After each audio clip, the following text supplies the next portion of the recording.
नमस्कार. खास पुण्याहून आज इथे या व्याख्यानमालेमध्ये हा एक वेगळा प्रयोग करायची संधी मला दिली, यासाठी मी संयुक्त व्याख्यानमालेचे सगळे पदाधिकारी Deshpande sir, Deshmukh sir, Pathare sir या सगळ्यांचे मनापासून आभार मानते. आणि अरुणा ढेरे लिखित ही कथा मी का वाचते याच्याविषयी थोडंसं आधी विवेचन करते आणि मग पूर्ण कथेचं वाचन करते. अभिवाचन हा प्रकार आपल्याला फारसा ठाऊक नसतो. ते नाटकही नसतं आणि ते साधं वाचनही नसतं. केवळ शब्द आणि आवाज यांच्या माध्यमातून आपल्या सगळ्यांच्या नजरेसमोर काहीतरी उभं करायचा तो एक प्रयत्न असतो. सीतेची गोष्ट ही कथा खूप वर्षांपूर्वी एका दिवाळी अंकामध्ये प्रकाशित झाली होती, पण अरुणा ढेरे यांच्या कोणत्याही कथासंग्रहात मात्र अजून तिचा समावेश झालेला नाही. त्यामुळे कुणाही वाचकांना फारशी ही कथा ठाऊक नाही आहे. आपल्या सगळ्यांना सीतेची गोष्ट जी माहिती आहे तीच गोष्ट इथे अरुणाताई आपल्याला थोड्या वेगळ्या दृष्टिकोनातून सांगताय. कसं ते आपण ऐकूया आणि मग त्यानंतर मी थोडंसं बोलणार आहे की या कथेकडे पाहायचा कोणता दृष्टिकोन आपल्याला लेखिकेनं दिला आणि आपल्याला कोणत्या प्रकारची सीता त्यांनी दाखवली या कथेमधून. सीतेची गोष्ट साधारणपणे 45 ते 50 मिनिटं या वाचनाला लागतात. या काळामध्ये माझी अशी सगळ्यांना विनंती आहे की आपले मोबाईल फोन कृपया सायलेंट मोडवर ठेवावे, कारण मोबाईल वाजला की लक्ष उडतं आणि इथे दुसरं काहीही दृश्य तुमच्या नजरेसमोर नाही आहे. तुम्हाला फक्त कानातून शब्द ऐकायचे आहेत आणि त्या शब्दांच्या साहाय्याने स्वतःच आपल्या मनासमोर चित्र उभं करायचे. त्यामुळे कृपया आपले मोबाईल सायलेंटवर ठेवावे. सादर करीत आहे अरुणा ढेरे लिखित दीर्घ कथा सीतेची गोष्ट. नदीचं पाणी आटून गेलं होतं. लहानसा ओघळ असावा तशी एक अरुंद धार तेवढी शिल्लक होती. मावळतीच्या लालसर प्रकाशात ती अधूनमधून चमकत होती. माथ्यावरती आभाळात एखाद दुसरी चांदणी उगवली होती आणि झाडांच्या दाटणीतून अंधाराचे विरळ लोट दिसायला लागले होते. संध्येची वेळ उलटून गेली होती, त्यामुळे नदीवर आता कोणी नव्हतं. वाल्मिकींचा आश्रमही तिथून थोडासा दूरच होता. सीता हळूहळू चालत नदी काठाकडे आली. दूरपर्यंत पाहत ती तिच्या नेहमीच्या बसण्याच्या जागेकडे वळली. बाबळीच्या पायाशी दगड रचून केलेली एक छोटीशी देवळी होती. सीतेनं देवळीमध्ये दिवा लावला. हातातलं लाल जास्वंदीचं फूल वाहून तिनं देवीकडे पाहिलं. पांढरे मोठाले डोळे रोखून देवी तिच्याकडेच पाहत होती. तातोबा म्हणजे वाल्मिकी तिथे राहायला आल्यानंतर त्यांचा आश्रम झाला, तो गजबजला, तेव्हा तो प्रदेश सोडून दुसरीकडे निघून गेलेल्या इथल्या मूळच्या लोकांची असणार ही देवी. तिला नदीत सोडून गेले होते ते लोक. नंतर कुणाला तरी ती सापडल्यावर कुणीतरी तिला वर काढून काठावर ठेवलं. सीतेला वाटलं कुणास ठाऊक कुठल्या श्रद्धा असतील हिच्याविषयी, कसल्या उपासना असते, कसले मंत्र आणि कसले अभिचार असते, नैवेद्य आणि उत्सव तरी कोणते असते. राम लक्ष्मणांना या सगळ्याविषयी वाटणारी थोडी नावड, थोडी तुच्छता आणि थोडासा राग सीतेनं यापूर्वी अनुभवला होता. पण तिला मात्र या सगळ्या गोष्टींबद्दल कुतूहल होतं. स्वच्छ निरभ्र कुतूहल. माहीत नसलेल्या झाडावर उतरण्याविषयी एखाद्या पाखराला वाटेल तसं, किंवा माहीत नसलेल्या वनात शिरताना एखाद्या हरणाला वाटेल तसं कुतूहल. बस, आणखी काहीच नाही. भीती तर नाहीच नाही. या देवळीपुढे मोकळी जागा होती. लाकडाचे 2 सपाट बसके ओंडके होते. आसपास चिंचेची आणि लिंबाची पुष्कळ झाडं होती. तिथूनच नदीकडे जाणारी एक उताराची वाट होती.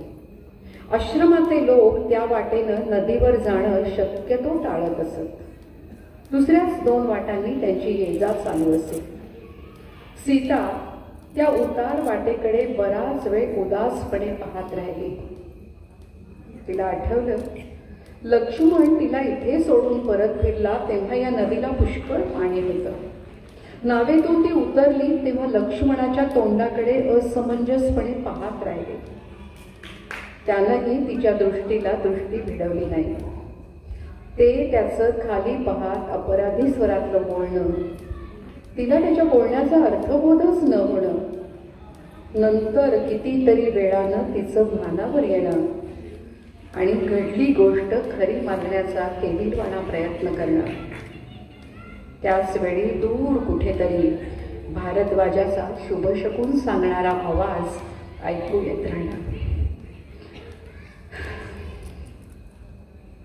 नंतर कशीबशी ती एकटी या वाटेचा चढ चढून वर आली तेव्हा तिला ही दिसली देवी.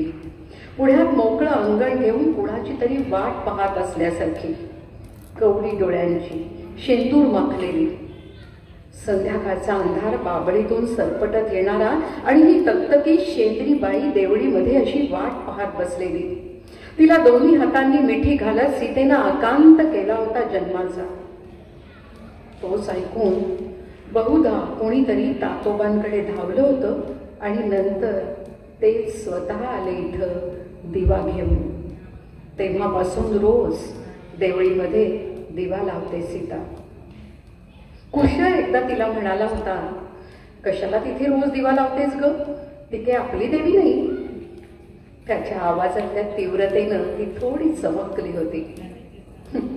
बापाचा मुलगा शोधतो खरा, तोच पराक्रम, तोच आत्मविश्वास, तोच अभिमान आणि तोच आग्रही हट्टी स्वभाव. पण बापानं स्वीकारेपर्यंत तुला त्याची प्रतिष्ठा नाही मिळायची पोरा. तोपर्यंत तुम्ही दोघं लवकुशच राहणार. गाणाऱ्या जमाती इतकीच तुमच्या अस्तित्वाची ओळख. तुमचा रंग, तुमचे डोळे, तुमचे केस असे नात का रामासारखे? तुमच्या हसण्यामध्ये असे नाका तुमच्या दशरथ आजोबांचा खळखळाट? तुमचं तेज, तुमचं शौर्य असे नाका इक्ष्वाकूंना शोभणारं? पण तुम्ही आत्ता आहात ती फक्त माझी म्हणून आहात. आणि मी सीतेच्या जिभेवर कडू कडू चव आली. एरवी रेशमी वस्त्रात लपेटून मंगलवाद्य वाजत असताना तुम्हाला सूर्यप्रकाशात नेलं असतं आम्ही दोघांनी. तुमच्या आज्या, काका, काकू, तुमची चुलत भावंड सगळे सगळे पाहत असताना त्या आदित्य नारायणाच्या पायांशी ठेवलं असतं तुम्हाला. सूर्यवंशीय इक्ष्वाकू कुळातल्या थोरल्या राजाची मुलं तुम्ही तुमच्यावर सोन्याची फुलं उधळली असती. पण तुम्ही जन्मलाच इथं आणि हिनंच पाहिलं तुम्हाला या जगात येताना आल्यावर.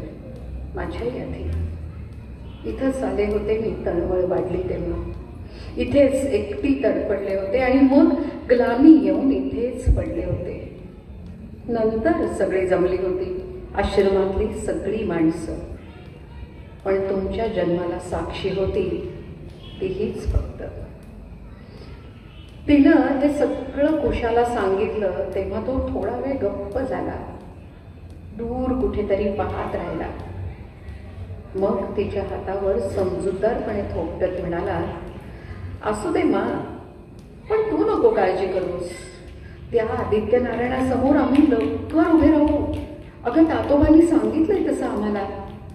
आमचं राज्य आम्हाला नक्की मिळेल मा. आपण अयोध्येला नक्की परत जाऊ. त्यावेळी कुशाचा गाल कुस्करत ती नुसती हसली होती. आज तिला वाटलं ही मुलं राज्य करण्यासाठीच जन्माला आली आहे. तातोबांनी त्यांना त्यासाठीच कष्ट घेऊन तयार केलं आहे. आता फक्त त्यांना त्यांचा अधिकार मिळायचा आहे, त्यांची जागा मिळायची एकच. आपली नाहीच आहे ती सुद्धा. पण मग आपलं काय आहे जगात? तिला आठवलं, लग्न होऊन ती नुकतीच अयोध्येला आली होती. खेळता खेळता तिचा चेंडू चुकून रामापाशी गेला आणि त्यानं तो उचलला. त्यावरून झालेलं त्यांचं भांडण थेट कौसल्येकडे गेलं. राम ऐके ना, तीही रडायला लागलेली.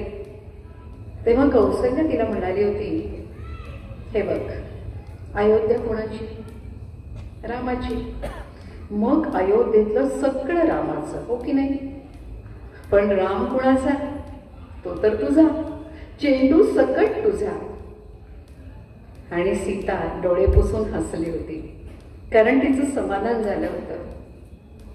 आज राम तिचा नाही, अयोध्या कशी तिची असणार? खरं तर तिला फक्त तिच्या सुखाचा चेंडू हवा होता. वाल्मिकींच्या आश्रमात आल्यावर सुरुवातीला तिला वाटायचं आज ना उद्या अयोध्येतून कुणीतरी येईल. 16-17 वर्षांपूर्वी राम लक्ष्मणाबरोबर ती वनात गेली तेव्हा भरत आला होता ना त्यांना परत न्यायला. आपल्या आईशी भांडून तिला दूषण देऊन सगळ्या सैन्यासकट आला होता. आईची चूक तिच्या पदरात घालून आला होता. तसंच तिच्यासाठीही आता कोणीतरी येईल अयोध्येहून. रामाची चूक त्याला पटवून दे. तिला फसवून वनात सोडल्याबद्दल कोणीतरी त्याची कानउघाडणी करेल. प्रजाजनांना उत्तर देण्याचे दुसरे मार्ग असू शकतात याची त्याला जाणीव करून देईल आणि येऊन तिला घेऊन जाईल. अयोध्येतली वडीलधारी माणसं स्वस्थ बसणार नाहीत, तिचे दीर स्वस्थ बसणार नाहीत असं तिला वाटत होतं. ते वाटणं तितकंच राहिलं. जणू काही प्रेम आणि न्याय या दोन्हींवर तिचा अधिकारच नव्हता. पण मग तिचा अधिकार आहे कशावर? नवऱ्यावर. पण तो तर तिला कधीही जा असं म्हणू शकतो. मी तुला आजपासून सोडलं असं म्हणू शकतो. मग करावं, पण तिथून तिला कधीही बाहेर हकललं जाऊ शकतं. मुलांवर.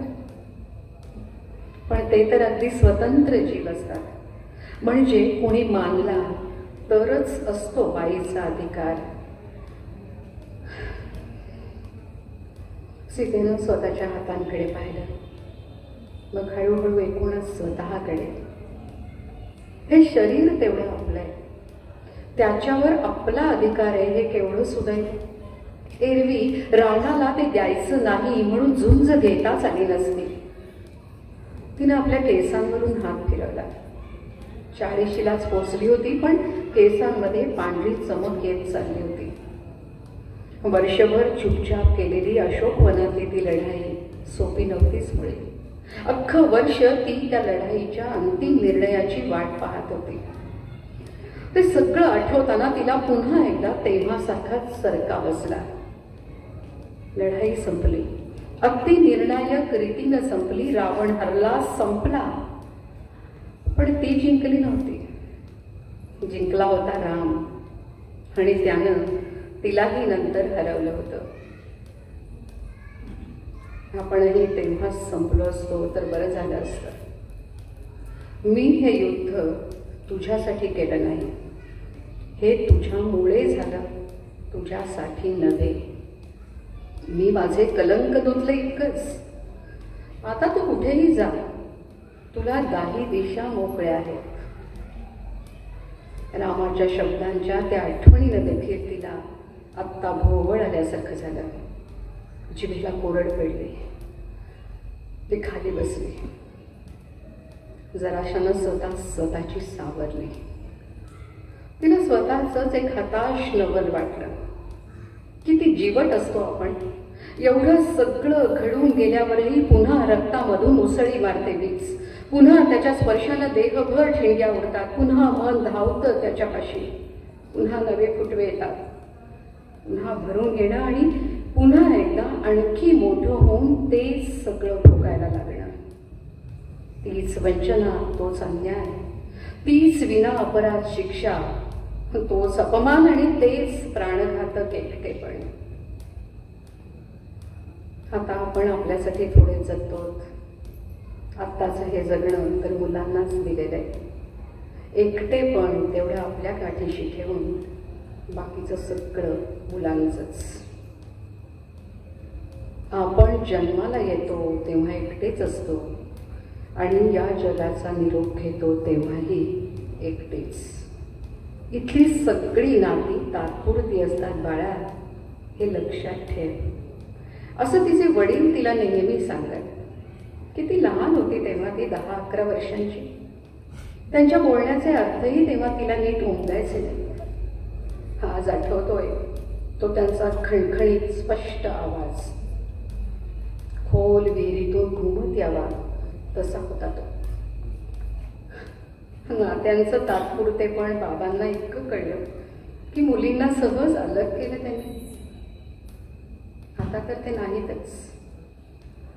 आणि त्या प्रश्नाचं उत्तर तेव्हा मिळालं नाही तेच बरं. कारण बाबा चालत होते ती वाट आपली नव्हतीच. ज्ञानाचा विस्तार पाहणंही झेपलं पाहिजे आणि आपल्या अज्ञानाची तीव्र बोध सहन करणंही जमलं पाहिजे. आपण मातीच्या बाळ अंगानं त्यांना मिठी घातली आणि त्यांनीही प्रेमानं आपल्याला जवळ ठेवून घेतलं हेच खूप झालं. पण एकदा असंही वाटतं की नको होतं त्यांनी असं आपल्याला उचलून घ्यायला. पडू द्यायला हवं होतं तसंच तिथे नांगरलेल्या शेतात नांगराच्या फाळापाशी. निदान तिथे रुजले असते आणि मुळंही फुटली असती कदाचित, पक्की मुळं. आता कुठलीच जमीन नाही आपली, ना सासरची ना माहेरची. आता फक्त आपले आपण आणि ही देवी आपल्यासारखीच. म्हणून काही आपल्याला इतकी जवळची वाटते. हिनंच आपल्याला जगण्याचं बळ दिलं, बाई म्हणून आणि आई म्हणूनही. सीता सावकाश उठली. बाहेर अंधार गडद झाला होता. पायाखालची वाट दिसेना झाली होती. सवयीनच ती आश्रमाकडे चालत राहिली. वाल्मिकींच्या समोर बसलेली म्हातारी सुरकुतलेली होती तरी चांगली तल्लख होती. ते तिच्याकडे थोडे आश्चर्यानंच पाहत होते. म्हातारी बरोबर आलेला तिचा प्रौढ मुलगा शांतपणे एका बाजूला बसला होता. बोलत होती ती एकटी म्हातारीच. ती सीतेची दाई होती, वसुमाई. शिवाय ती सीतेची दूध आई सुद्धा होती. जनकांचा देहांत झाल्यानंतर असं कोणी सीतेसाठी मिठी लेवून इतक्या लांब वर तिला शोधत येईल यावर वाल्मिकींचा विश्वासच बसत नव्हता. पण ती समोरच बसली होती. दमून थकून आली होती तरी बोल बोल बोलत होती, हळहळत होती. रामाला बोल लावत होती, सीतेचे गुण गात होती. सीतेचं तिथे येणं, तिचं बाळणपण, तिची मुलं, तिची प्रकृती, तातोबांना सारखे प्रश्न विचारत होते. ते कुठं गेलीये, कुठं ती इतका वेळ? नदीवर तर अंधार झालाय आता, येईल. नेहमी जाते ती अशी संध्याकाळची. मी एकदा थांबवून पाहिलं तिला, पण तेवढं काही तिनं ऐकलं नाही कधी माझं. तिथे एक देवी आहे, तिला दिवा लावते जाऊन. म्हणते तिथे बसलं की बरं वाटतं. कुठली देवी आहे माहित नाही. म्हणजे अहो म्हणजे तांदळ आहे नुसता, शेंदूर माखलेला, कवड्यांचे डोळे बसवलेला. म्हणजे आमचीच देवी. मला वाटलं तुमची देवी असेल एखादी. आमची? मी कोण आहे असं वाटतं तुला? ते थोडं हसत म्हणाले. म्हातारीच्या लेखी ते आश्रमातले मोठे ऋषी होते. पण वाल्मिकी मात्र वसुमाईचा भाबडेपणा समजू शकत होते आणि सीतेच्या रक्तामधली ओढही. तुम्हाला सांगते, आमच्या शेताच्या बांधावर पण असली एक देवी होती बघा. महाराजांनी जमीन दिली मला हिच्या दुधाची म्हणून. तो होतीच तिथं ती, मग नाही काय नाही. नैवेद्य वगैरे सगळं करायचो बघा. ही पण यायची कधी कधी शेतावर, वाट वाकवून नमस्कार करायची. आता इतक्या वर्षांनी हिला इथेही तीच भेटली म्हणायची. तेवढ्यात सीता आली. तातोबांसमोर बसलेली वसुमाई तिच्याकडे पाहताच हबकली. कुणीतरी जोरदार प्रहार करावा तशी ती एकदम ताठ झाली. तिचा चेहरा पिळवटून गेला. सीतेचं तिच्याकडे लक्षच नव्हतं. तातोबांकडे नेहमीच कुणी ना कुणी येत असायचं. त्यांना एकदा नमस्कार करून जायचं तिचा नेम. तशीच ती आत्ताही नमस्कार करून निघाली तेव्हा तातोबांनी वसुमाईकडे हात केला. ओळखलंस हिला? वसुमाई! त्या क्षणी म्हातारी जागची उठली आणि तिनं सीतेच्या गालावरून डोक्यावरून हात फिरवत गदगदून तिला मिठी घातले. दुसऱ्या दिवशी सीतेच्या ओसरीवर वसुमाईनं तिला विचारलं, तुला तिकडे यज्ञाकडे बोलवलंय रामानं, खरं आहे? हो, आज सकाळीच तसा निरोप आलाय तातोबांकडे. जाणार आहेस? माहित नाही ग, कळत नाहीये काहीच.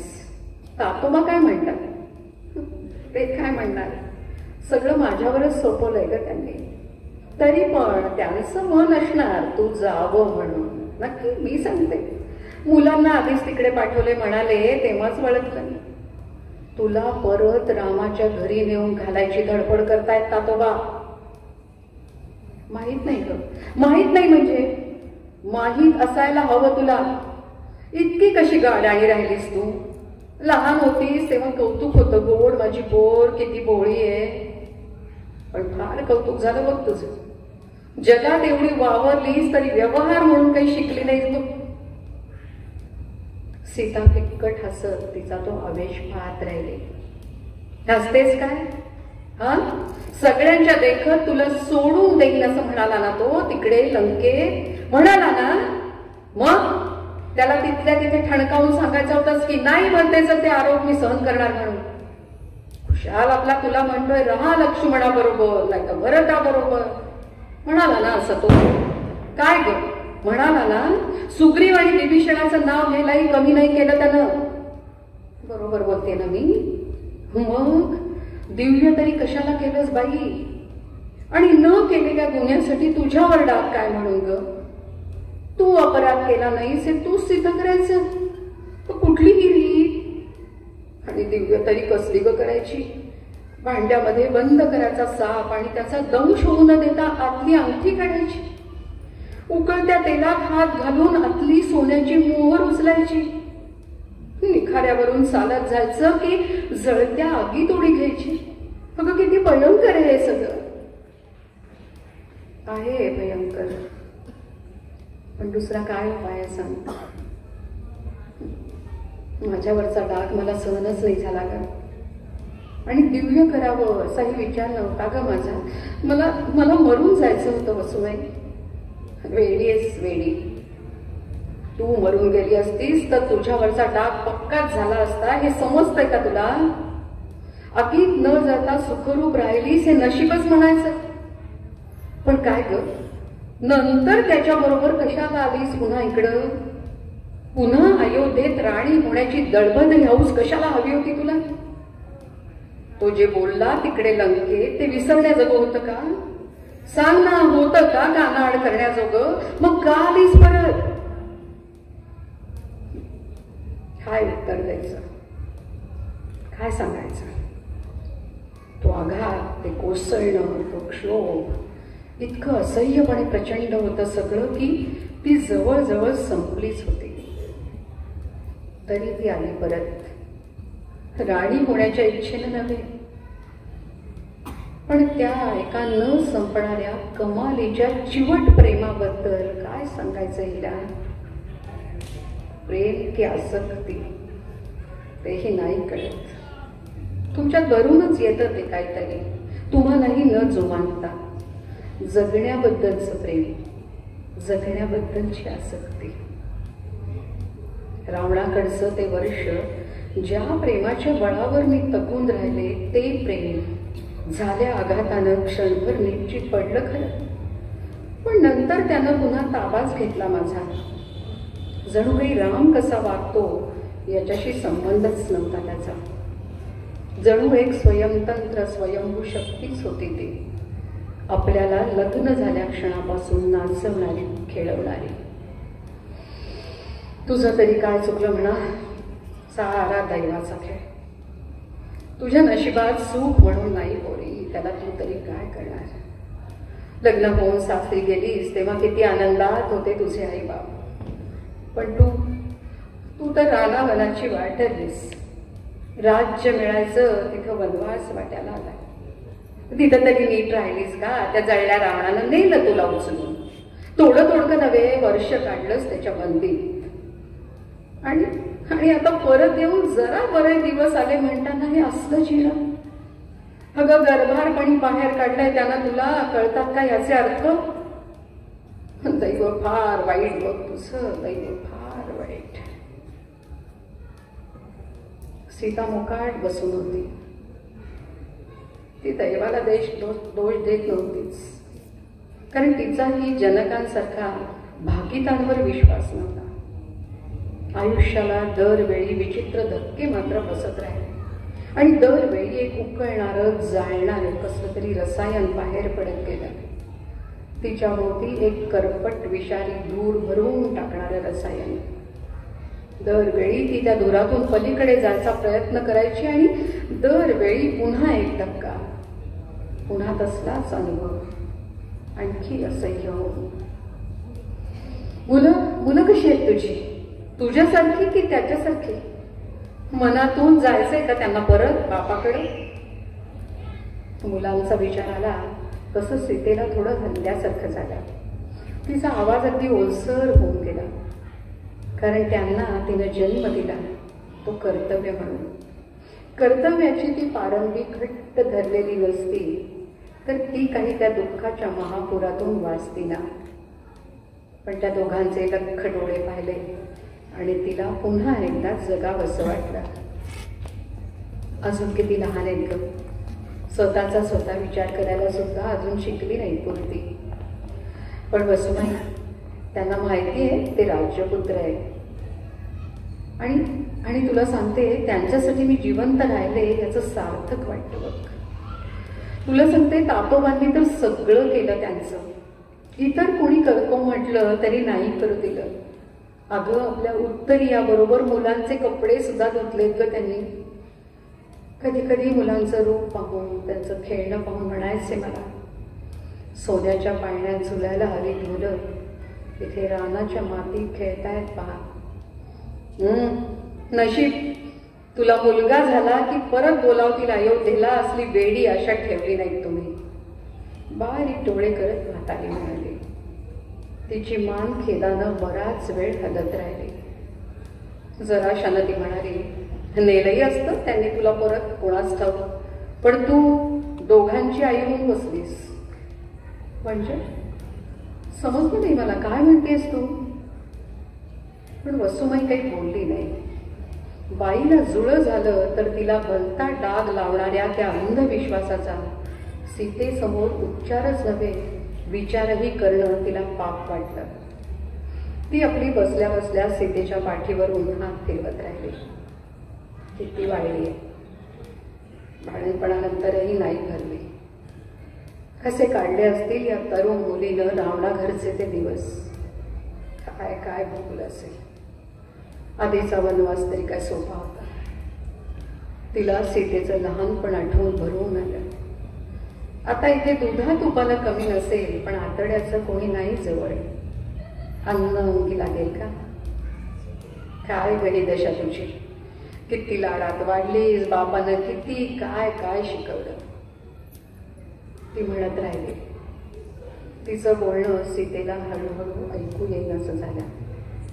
किती वर्षांनी तिच्या पाठीवर पुन्हा बाईचा हात फिरत होता, निरपेक्ष स्पर्श.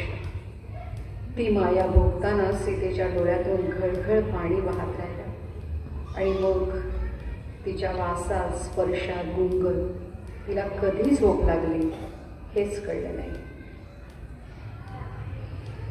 मग काय ठरवलंयस? तातोबांनी तिला विचारलं.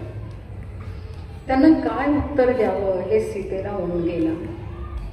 बाहेर लखलखून ऊन पडलं होतं आणि ते अगदी आत कुटीत येऊन सगळ्या भर उजळलं होतं. म्हातारी वसुमाई झोपडीच्या एका अंगाला मुकाट बसली होती. सीता वाल्मिकींच्या समोरच होती. त्या काळ्या सावळ्या कृष्ण मुलीकडे पाहताना तातोबांना फार अपराधी वाटत राहिलं.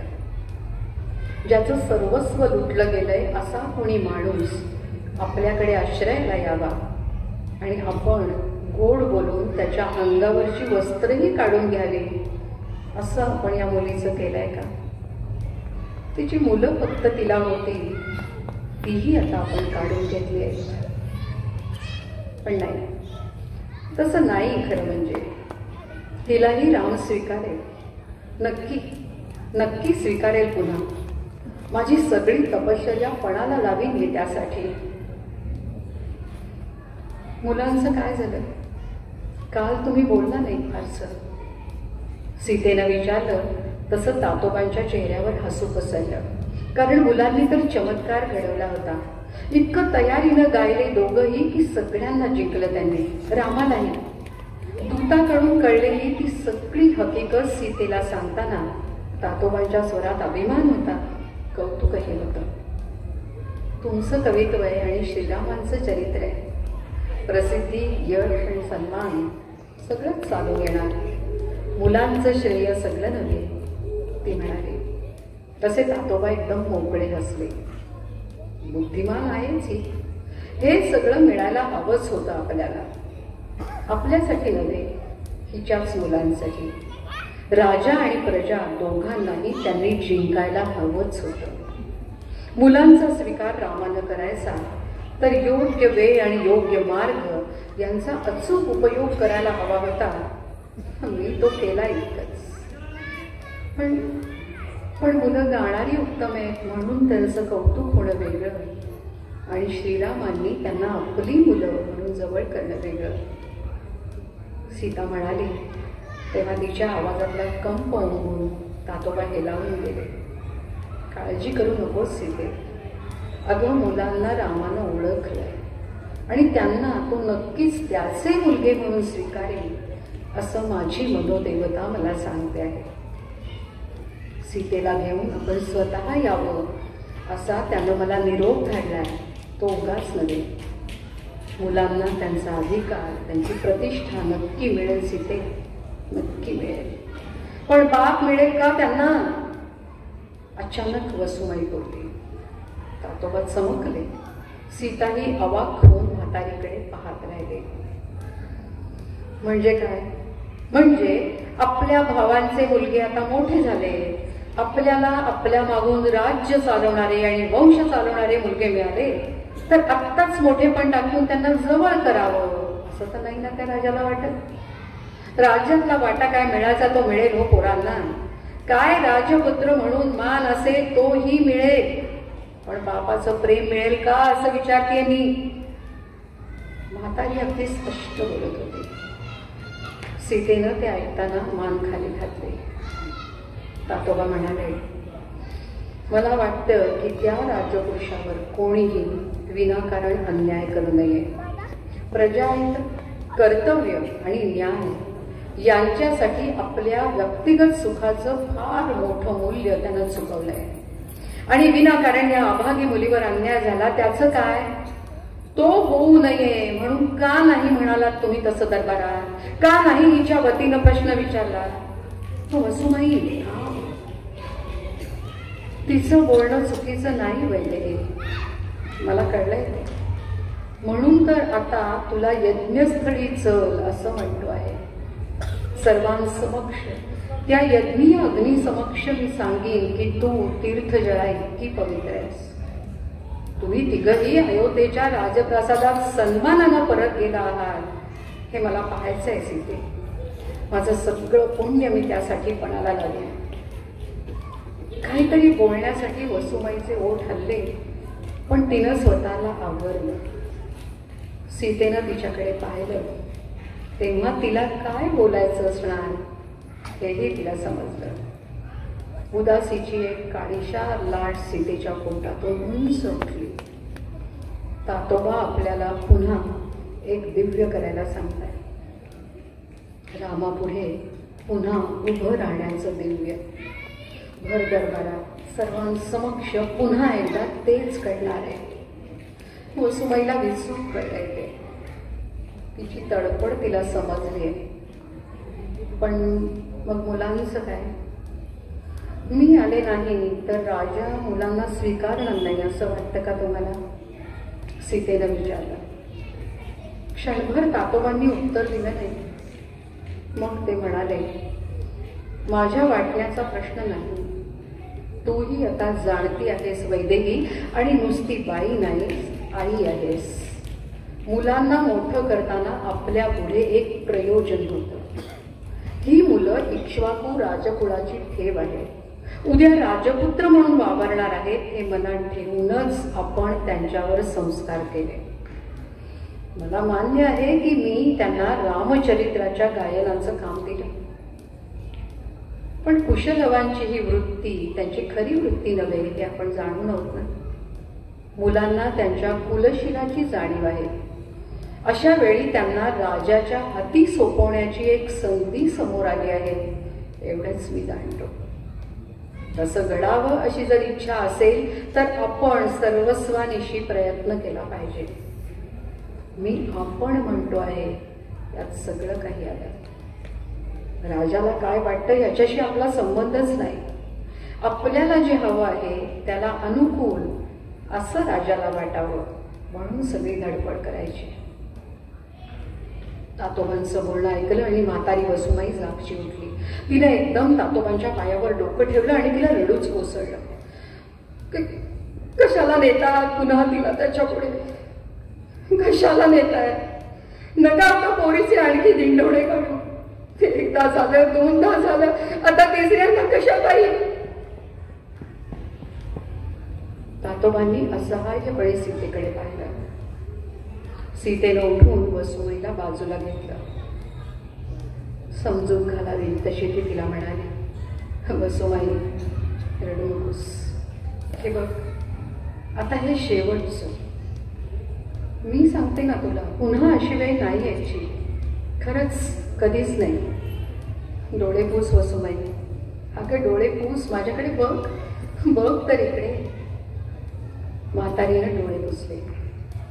सीतेचा चेहरा कधी नव्हे इतका शांत होता, लख्ख शांत.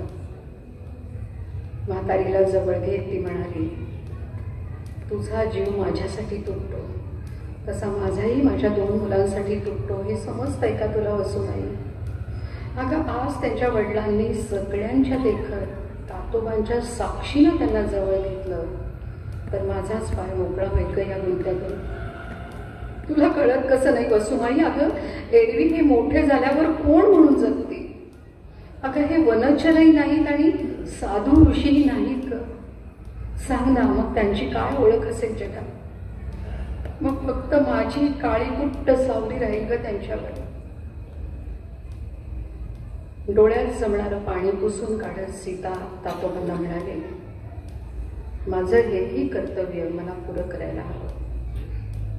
येईन मी तुमच्या बरोबर. राजाच्या निरोपाचा आदर करेन. तुझ्या 2ही मुलांसकट राम तुला पुन्हा स्वीकारेल सीते. माझा आशीर्वाद आहे तुला, तो खोटा होणार नाही. तातोबांनी त्यांच्या पुढ्यात वाकलेल्या सीतेच्या मस्तकावर हात ठेवला. कोण म्हणून स्वीकारेल? पण मुलांची आई म्हणून की राज्याची राणी म्हणून आणि आपली निष्कलंक पत्नी म्हणून पुन्हा स्वीकारेल का तू? तिला विचारावंसं वाटलं, पण ती बोलली नाही काहीच. पत्नी म्हणून तर त्यानं तिच्याशी नातं तेव्हाच तोडलं होतं. मी माझं कर्तव्य केलं इतकंच. आता तू माझी पत्नी नव्हेस. 10ही दिशा तुला मोकळ्या आहेत. कुठेही तू जाऊ शकतेस, कोणापाशीही राहू शकतेस तू. रामाचे ते जुने शब्द तिच्या मस्तकात बराच वेळ घुमत आहे.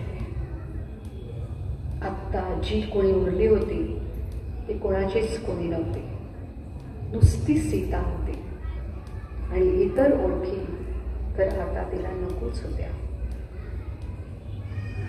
सीतेला वाटलं त्यापेक्षा ते दगडाचं ओझं पुष्कळ जास्त होतं.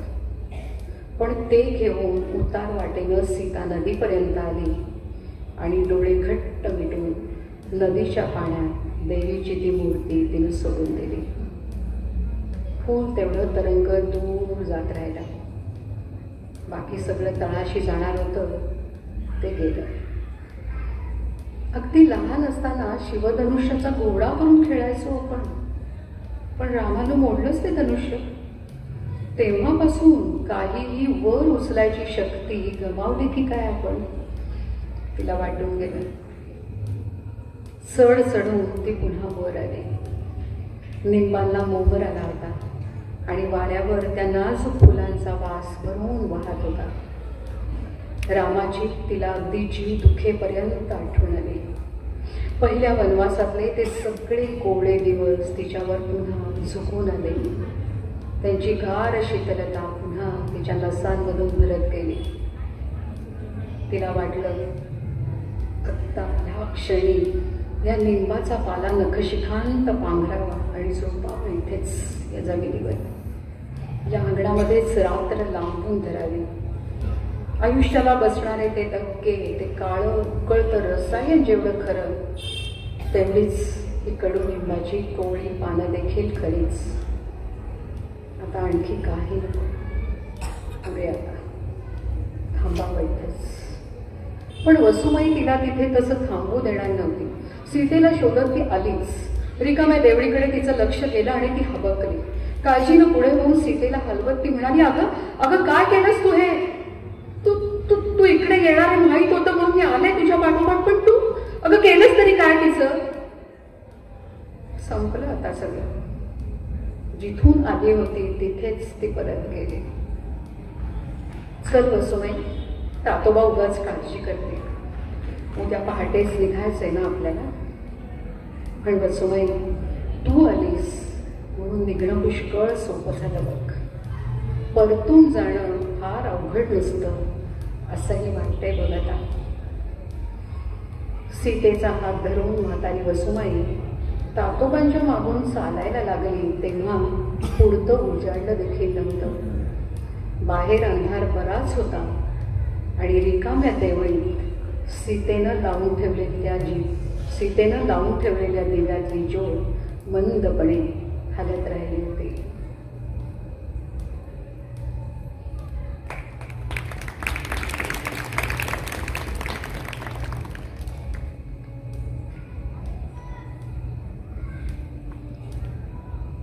का वाचते मी ही कथा? त्याबद्दलचं थोडं विवेचन मला करावं असं वाटतं. मी नेहमीच प्रत्येक वाचनानंतर ते करते. ही एक आपल्या जुन्या संचितातून, आपल्याकडचं जे ग्रंथांचं संचित आहे, रामायण, महाभारत, पुराण वगैरे वगैरे, त्या सगळ्यांमध्ये असंख्य कथा आहेत. त्या कथा बहुधा सगळ्या पुरुषांनी लिहिलेल्या आहेत आणि पुरुष केंद्रित दृष्टिकोनातून या सगळ्या गोष्टींकडे पाहिलं गेलं आहे. असं दिसतं आपल्याला की अलीकडच्या काळात या सगळ्या कथांचं पुनर्वाचन लेखिका करतायत आणि त्या करत असताना या कथेत दिसतं तसं सीतेची बाजू मांडायचा एक स्त्री म्हणून प्रयत्न केला. हे राम आणि सीता यांच्याकडे देवदेवता म्हणून पाहूच नका. ही एक रामायणामधली गोष्ट आहे आणि या गोष्टीचं 21व्या शतकातली एक अत्यंत प्रतिभावंत आणि अत्यंत संवेदनशील लेखिका कसा विचार करते, ती कसं पाहते याच्याकडे, तिच्या मनात काय काय येतं, तिच्या मनात कोणते विचार येतात. मुळात माणूस लिहितो का, तर त्याच्या मनात येणारे विचार आणि भावना त्याला व्यक्त करायच्या असतात. त्याला काहीतरी वेगळं दिसलेलं असतं. ते जे त्याला दिसतं कल्पनेमध्ये ते त्याला शब्दात मांडायचं असतं. म्हणून तो लिहितो, म्हणून तो चित्र काढतो, म्हणून तो नाटक करतो. तर हे जे लेखिकेला दिसलेलं आहे, तिला जाणवलेलं आहे, हे सगळं ती या कथेमध्ये मांडते. म्हणून कथेचं नाव अगदी साधं, सीतेची गोष्ट. ही सीता ही अरुणाताईंना दिसलेली सीता आहे. त्यामुळे इथून पुढे बोलायचंय, आपण मागे जायचंच नाहीये. मग कथा म्हणून हिच्याकडे काय आहे, कोणतं सामर्थ्य आहे या कथेमध्ये? मुळात सीतेला लक्ष्मण सोडून गेला. तिने लवकुशांना जन्म दिला वाल्मिकींच्या आश्रमात. तिथेच ती वाल्मिकींचे संस्कार, शिक्षण सगळं घेत मुलं मोठी झाली आणि ती थोडी मोठी झाल्यावरती त्यांना रामाकडे सुपूर्द करणं हे वाल्मिकींच्या दृष्टीने फार महत्वाची गोष्ट होती. तर आपल्याला ते माहिती आहे, राजेश्वर यज्ञाचा घोडा बेडा, ते कुठलेच संदर्भ इथे नाही आहे. इथे संदर्भ कशाचा आहे, तर भावनांचा आहे, नात्यांचा आहे. आणि सीतेच्या पूर्वायुष्याचं आत्ता काय चालू आहे तिच्या मनामध्ये याची सांगड घालण्याचा प्रयत्न आहे. आता प्रश्न असा पडतो की वसुमाई कुठे आहे मूळ रामायणामध्ये, तर नाही आहे, बरोबर आहे. पण वसुमाई हे पात्र ही लेखिकेची निर्मिती आहे, तिचं क्रिएशन आहे. साधी गोष्ट आहे, त्या काळामध्ये राजघराण्यात जर असं एखादं मूल आई वेगळं वाढत असेल तर त्याच्यासाठी दाईची व्यवस्था केली जायची, दूध आई असायची ती त्याची. तशी सीतेसाठी पण असतात, कारण सीता नांगरलेल्या शेतात सापडली आहे ना. आई विना पोर येते, आई विना बाळ आहे, पण त्याला सांभाळण्यासाठी ही म्हातारी तिथे असणार. त्या काळात ती तरुण असणार दाई म्हणून. जेव्हा तिला कर्णोपकरणी बातमी आली आहे की सीतेचा त्याग केलाय आणि सीता आता वाल्मिकींच्या आश्रमात आहे, कल्पना करा तो काळ आहे. त्या काळात ती बाई मिथिलेहून मजल दरमजल करत धडपडत तिला भेटायला आली आहे. त्या दोघींचं नातं आतड्याचं नसेल कदाचित, पण दुधाचं नक्की आहे. आणि म्हणून तिला वाटलंय, तिला धडपड वाटली की तिला भेटलं पाहिजे सीतेला, तिचं काय चाललंय, तिचं कुशल समजलं पाहिजे, तिला निदान एकदा तरी भेटून प्रश्न विचारले पाहिजे, जे प्रश्न आज आपल्या मनामध्ये उगवतात. ती का आली ती परत, इतका अपमान, इतकी उपेक्षा सहन करून एखादी बाई अशा पद्धतीनं पुन्हा का आली, ती का नाही संपून गेली तिथे. तर त्याची उत्तरं लेखिका आपल्याला या कथेत देते की मला दिव्य वगैरे काहीच करायचं नव्हतं, मला मरूनच जायचं होतं.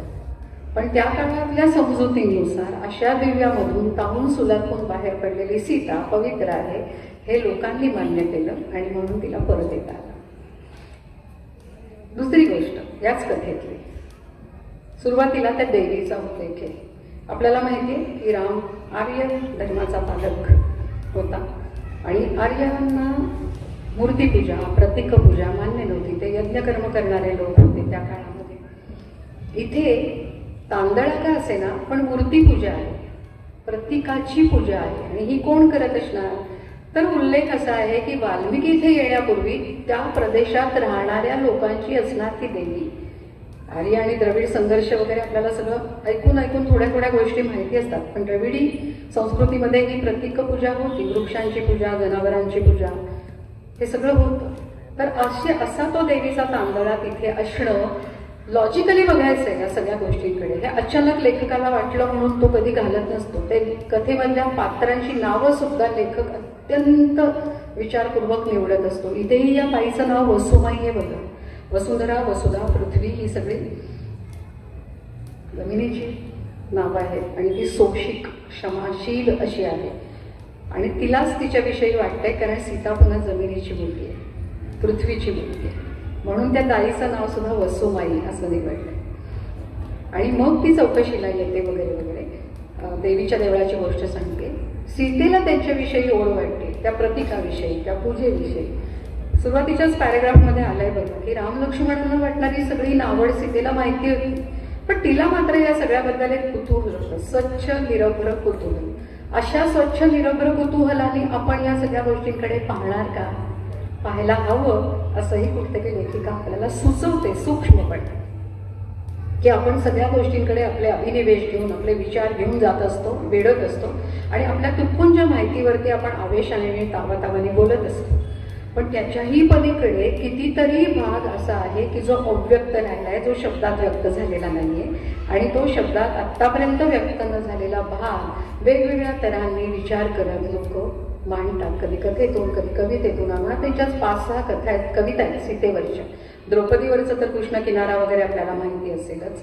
कुंती, द्रौपदी आणि राधा या तिघींच्या आयुष्याचा कृष्ण हा कसा किनारा होता, अशा सूत्रातून ते सगळं लिहिलेलं. आता हे असंच होतं का, तसंच होतं का, तर ह्याला काहीही उत्तरं नाही. कारण ते लोक कसे बोलत होते, कसे राहत होते याचे कुठलेही ठोस पुरावे नाही शब्दांच्या व्यतिरिक्त. जे काय व्यक्त झालंय ते शब्दातून व्यक्त झालंय. आणि आपल्याला माहिती आहे 2 शब्दांच्या मध्ये जागा असते, 2 ओळींच्या मध्ये जागा असते, between the words, between the lines असं आपण म्हणतो. तर ते जे वाचणं आहे ते प्रत्येकजण आपापल्या संवेदनशीलतेनुसार वाचतो आणि त्याच्यामध्ये आपले रंग भरतो. अशा तऱ्हेची ही गोष्ट आहे. आणि मग बघा की सीता जेव्हा जायचं ठरवते वाल्मिकींबरोबर तेव्हा तिने मनाशी निश्चय केलाय. म्हणून तर ती वसुमाईला म्हणते की आता पुन्हा नाही असं घडणार, ही शेवटची वेळ. याचाच अर्थ असा की सीतेच्या मनाचा काहीतरी निर्णय झालाय, निर्धार झालाय. आणि म्हणून ज्या देवीला फूल वाहून आणि दिवा लावून तिनं देवत्व दिलं, ती देवी ती जाताना पाण्यामध्ये विसर्जन करून जाते. वाक्य कसं लिहिले लेखिकेने, जिथून आली तिथे गेली. सीतेच्या बाबत सुद्धा आता ती जिथून आली तिथे जाणार आहे ना पुढे. आपल्याला माहिती आहे पुढे काय घडलंय. या कथेत जरी ते नसलं तरी आपल्याला सगळ्यांना रामायण माहिती असल्याने ती गोष्ट ठाऊकच आहे. सीतेच्या त्या निर्णयाचा आणि ह्या वाक्याचा संबंध जर आपल्याला लावता आला तर आपल्याला लक्षात येईल की किती सूचकपणे लेखिकेनं हे सगळं मांडलं आहे. तिसरी या कथेमधली अजून तुम्हाला सांगायची गोष्ट अशी की आपल्या मनातले प्रश्न तर ती वसुमाई विचारतेच आणि तिला काही भीडभाड नाहीये, ती धाड धाड ते सगळं तिला विचारते, कारण दोघी बायकांमधलं संभाषण येते. आपण वाचक म्हणून ते वाचतो, पण ती तिच्या भाषेत तिच्या रोखठोकपणाने हे सगळे प्रश्न सीतेला विचारते आणि सीता मात्र तिला ती उत्तरं देऊ शकत नाहीये. का नाही देऊ शकत आहे? कारण सीतेची आणि वसुमाईची वैचारिक सांस्कृतिक पातळीच वेगळी आहे. ती धाड धाड ते प्रश्न विचारते, पण सीता म्हणते काय सांगायचं हिला, कसं समजवायचं, कारण ते समजून घेण्याची तिची क्षमताच नाहीये. प्रेम उदंड मनात, माया आहे, तिच्यासाठी ती धडपडत आली आहे, याची जाण आहे, सगळं आहे. पण हा जो वैचारिक पातळीवरचा, भावनिक पातळीवरचा अंतराचा प्रश्न आहे तो तिथे मुळात आहे. अजून एक गोष्ट याच्यातली मला तुमच्या निदर्शनाला आणायची, अनेकांना कदाचित ठाऊक असेल, एक वाक्य तिथे असं येतं की कदाचित तुला मुलगा झाल्यावरती त्यांनी अयोध्येला परत नेलं असतं, पण तू 2 मुलांची आई होऊन बसलीस. सीतेलाही त्याचा अर्थ कळत नाहीये. ती विचारते म्हणजे काय, मला नाही कळलं काय म्हणते. मग पुढे लेखिका असं घेते की लोकांमध्ये असलेल्या अंधविश्वासाचा उच्चारच नव्हे तर विचार करणंही तिला पाप वाटलंय. कारण बाईला जुळं झालं की बाईने व्यभिचार केला याच्यावर शिक्कामोर्तब होतोच. आत्तापर्यंत या कल्पना, असे विश्वास लोकांच्या मनात होते. अजूनही खूप खेड्यात खूप शिक्षणाचा अभाव आहे, अशा वस्त्यांमध्ये, अशा समाजांमध्ये असा विश्वास असतो लोकांचा. महाभारतापर्यंत आपल्याला याची उदाहरणं दिसतात. कुंतीने नियोग पद्धतीने 3 मुलांना जन्म दिला. माद्रीलाही असं वाटलं की आपल्यालाही तो मंत्र मिळावा आणि आपणही आई व्हावं. पांडूच्या परवानगीने कुंतीने तो मंत्र माद्रीला दिला आणि माद्रीने अश्विनी कुमारांना बोलवलं. ते दोघं माद्रीला जुळं झालंय. आठवून बघा, अशा सगळ्या गोष्टींमुळे तिचा व्यभिचार सिद्धच होतो. ती जुळं झाली, तिला जुळं झाल्यावरती. म्हणून ते वसुमाईला उच्चारायला नको वाटते, कारण वसुमाईच्या मनामध्ये पण ते आहेच. म्हणजे एकीकडे सीतेवरती विश्वास आहे आणि दुसरीकडे त्या विश्वासावर पण विश्वास आहे, अशी तिची सगळी द्विधा मनस्थिती. आता ह्या सगळ्याला लोकांनी फार चांगली उत्तरं दिलीत. लोकरामायण असा एक संबंध रामायणाचा लोकांच्या दृष्टिकोनातून लावलेला अन्वय अर्थ उपलब्ध आहे. लोकांनी काय अर्थ घेतलाय असा की सीतेला जुळं झालंच नाही. सीतेला आधी कुश हा एकच मुलगा झाला. नदीवरती कपडे वगैरे धुवायला सीता एकदा जाताना वाल्मिकींना म्हणाली, बाळ झोपलंय, त्याच्याकडे लक्ष असू दे, मी कपडे धुवून घेते. आणि इकडे वाल्मिकी समाधीत ध्यानात, आणि बाळ उठलं रंगत दुपट्यावरनं कुठेतरी दूर गेलं. थोड्या वेळाने वाल्मिकींनी डोळे उघडले, बघतात तर दुपट्यावरती मूल नाही. घाबरून गेले की बापरे, सीतेची ही अमानतच आहे आणि ती आपल्याकडनं कसं काय दुर्लक्ष झालं. घाईघाईने त्यांनी आजूबाजूला असलेलं लव्हाळ गवत उपटलं. आपल्या तपश्चर्याच्या पुण्याईने त्याच्यामध्ये प्राण फुंकले आणि एक नवं बाळ तिथे ठेवून दिलं दुपट्यावर. इकडे हे रंगत गेलेलं बाळ सीतेला नदीकडच्या वाटेतच दिसलं. ती त्याला कडेवर घेऊन परत आली. बघते तर दुपट्यावर दुसरं बाळ. सीतेच्या कडेवर आहे तो कुश आणि दुपट्यावर आहे तो लव. अशी संबंध कथा लोकमानसाने रचलेली आहे आणि सीतेच्या जुळ्याचं एक प्रकारचं स्पष्टीकरण लोकांनी देऊनच टाकलेले. आता ह्या कुणी रचल्या, कोणत्या काळात रचल्या माहित नाही, पण अशा तऱ्हेच्या अनेक कथा आपल्या सगळ्या जुन्या कथांचं ह्याला पुनर्निर्माण किंवा पुनर्रचन असं म्हटलं जातं आणि अशा खूप आहे. अशा प्रकारची ही सगळी जी आजूबाजूला घडणारी स्पंदनं असतात ती गोळा करून त्यांना शब्दरूप देऊन कथा, कादंबऱ्या, फिक्शन त्याला म्हटलं जातं, कल्पनारम्य साहित्य. ते केवळ कल्पनेतनं आलेलं नसतं. कल्पना तरी कुठून येतात? आजूबाजूला जे घडत असतं त्याच्याच वरती लेखक त्याच्या कल्पनेची कलमं करत असतो. साधी गोष्ट आहे, आपण भौतिकशास्त्रात शिकलोय. काचेची चीप असते म्हणजे ठोकळा, प्रकाश किरण येतो आणि काचेच्या चिपेतून बाहेर पडताना तो त्याची दिशा बदलतो, किंवा लोलकातून बाहेर पडताना किरण एखादा प्रकाशाचा सप्तरंग दाखवतो. लेखकाचं किंवा प्रतिभावंताचं मन त्या काचेच्या चिपेसारखं किंवा लोलकासारखं असतं. अनुभव इकडून एका दिशेने आत शिरतात. लेखक कलावंताच्या मनामध्ये ते जेव्हा आत जातात तेव्हा त्या लोलकाची काहीतरी प्रक्रिया त्याच्यावर होते आणि बाहेर पडतात तेव्हा ते सप्तरंग घेऊन बाहेर पडतात. म्हणून कल्पनारम्य असं म्हणून बरेच लोक या सगळ्या कथा कादंबऱ्यांना जरा कमी दर्जाचं लेखन असले तरीही ते अजिबातच कमी दर्जाचं लेखन नसतं. त्या लेखकाचा दृष्टिकोन, त्याची संवेदनशीलता आणि या सगळ्या आजूबाजूच्या वास्तवाला दिलेला प्रतिसाद म्हणून आपण या सगळ्या गोष्टींकडे पाहायला पाहिजे, समजायला पाहिजे. धन्यवाद.